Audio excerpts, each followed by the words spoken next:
Cuiabano chegou no Vasco literalmente pedindo passagem. 6 jogos, deu 4 assistências e fez um gol, participando de praticamente todos os gols do Vasco. Mas será que isso é só mérito do novo lateral ou é culpa também do Lucas Piton? Então, no vídeo de hoje, a gente vai analisar o que aconteceu com o Lucas Piton, que nos últimos, talvez, meses, teve uma queda de rendimento drástica, principalmente no momento em que o Pablo Verratti foi para o banco de reservas, e também como o Cuiabano, jogador que foi campeão da Libertadores pelo Botafogo, campeão brasileiro, e revelado pelo Renato Gaúcho no Grêmio hoje, é uma peça já considerada fundamental nessa engrenagem do Vasco. Porque a saída do Diniz também potencializou o jogo desse atleta. Então fica ligado aqui no vídeo, mas antes, aqueles recados de sempre, pedir para você se inscrever aqui embaixo. Olha, sua inscrição é fundamental para a gente crescer cada vez mais. Estamos rumo aos 3.000 inscritos. Não se esquece de deixar aquele like para o YouTube recomendar esse conteúdo para outras pessoas.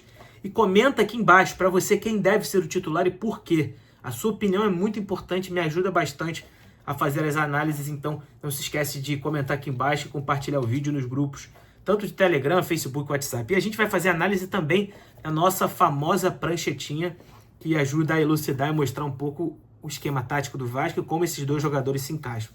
Mas eu acho que antes de falar sobre o Cuiabano, a gente tem que lembrar o que aconteceu com o Lucas Piton, que foi um jogador contratado na época ainda da 777 e chegou sendo um lateral esquerdo muito inteligente, com a bola nos pés, construindo e se destacando pelos cruzamentos para o Pablo Verratti.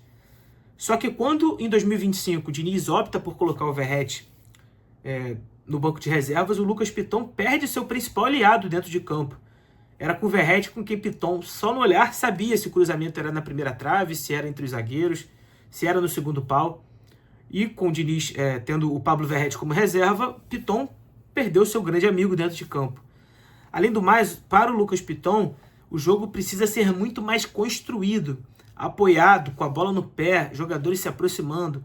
Em dado momento, o corredor esquerdo era ocupado só pelo Andrés Gomes, que vencia todos os duelos e não é um jogador que gosta de tanta associação assim.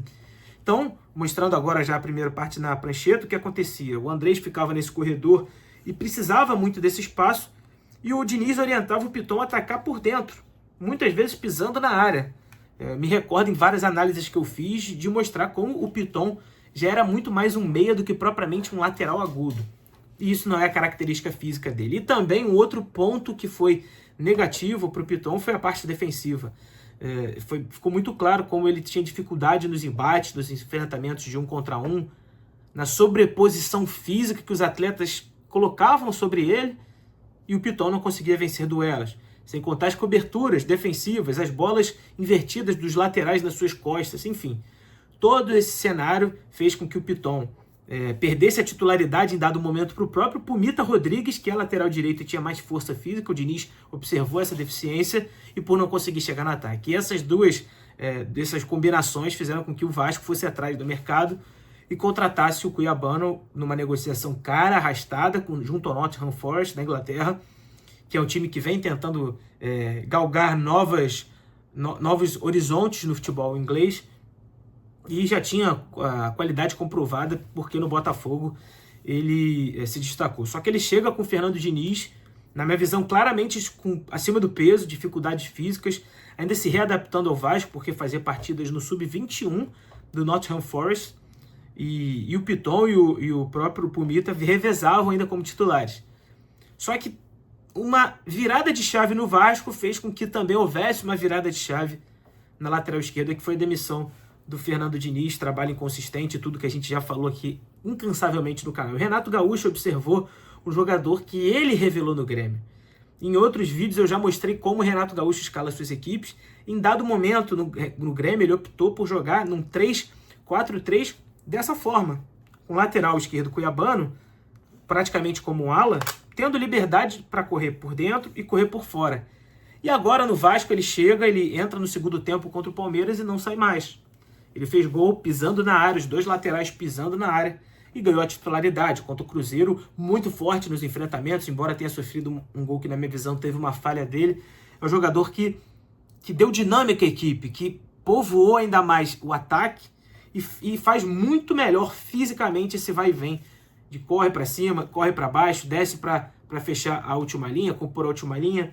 Quando o Andrés Gomes pega essa bola aqui, o cuiabano faz esse ataque à profundidade, possibilitando um passe nas costas do lateral, como o cuiabano participou de gol contra o Grêmio. Então é um jogador que tem mais essa característica, sem contar a finalização, que ele faz um gol contra o Grêmio, que a bola desvia no Thiago Mendes, dá um gol pro Thiago, mas é mais uma vez o cuiabano pisando na área e atacando. Então o Vasco ganha muita força no corredor esquerdo, e como o Andrés Gomes é um jogador que pega essa bola o tempo inteiro e gosta de correr por dentro e também por fora, o cuiabano tem mais facilidade do que o Piton para fazer esse entendimento. Hora de correr por dentro, hora de correr por fora e chegar na área. É um lateral muito ofensivo, bastante agudo, uma característica diferente do Piton, que quando pegava a bola nesse setor do campo, ou tocava para trás ou cruzava para o Verratti, que o Vasco não joga mais dessa maneira.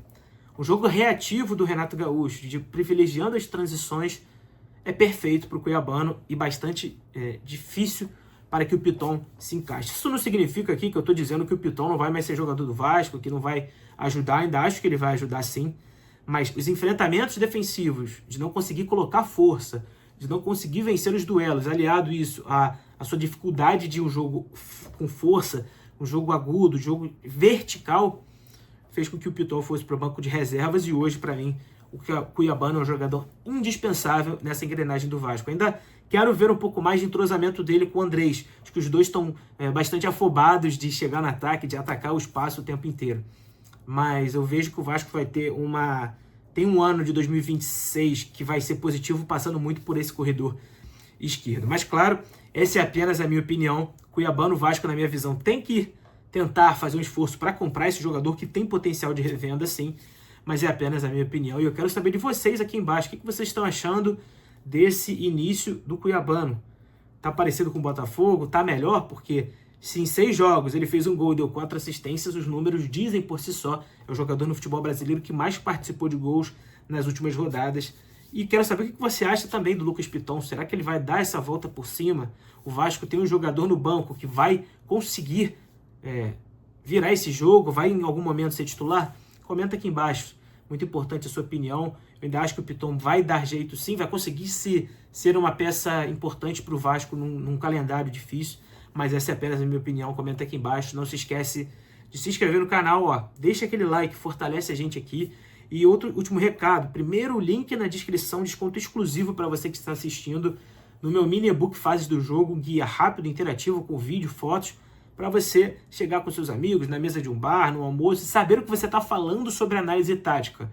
O que é a organização defensiva, ofensiva, as transições, os momentos do jogo. Então, eu sugiro que você adquira o livro num valor super, mas super em conta. Qualquer dúvida, você me chama nas minhas redes sociais. E esse aqui é o Tática Vascaína. Eu sou João Pedro Fará e eu mudo a sua forma de ver o Vasco jogar.